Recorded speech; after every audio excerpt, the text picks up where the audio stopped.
মানুষের কোন কর্মের কারণে বাড়িতে কন্যা সন্তানের জন্ম হয় জানেন?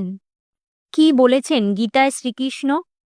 এই প্রসঙ্গে গীতায় বলা ভগবান শ্রীকৃষ্ণের কথা শুনলে অবাক হয়ে যাবেন আপনিও। নারীকে সৃষ্টি করার সময় ব্রহ্মার প্রায় 7 দিন সময় লেগেছিল বলে উল্লেখ রয়েছে শাস্ত্রে। কারণ নারীর ভার বহন করা সহজ কাজ নয়।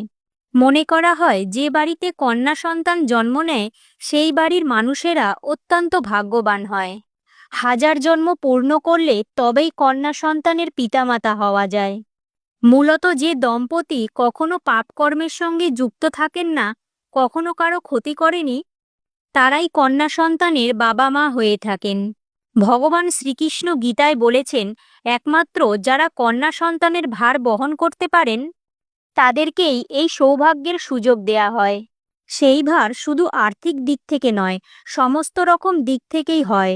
নানান সমস্যা থাকার পরেও যদি আপনি আপনার কন্যা সন্তানকে সঠিকভাবে লালন পালন করতে পারেন, তাহলে খুব সহজেই ভগবানের আশীর্বাদ লাভ করতে পারবেন। ভিডিওটি ভালো লাগলে অবশ্যই কমেন্টে জয় শ্রীকৃষ্ণ লিখতে ভুলবেন না।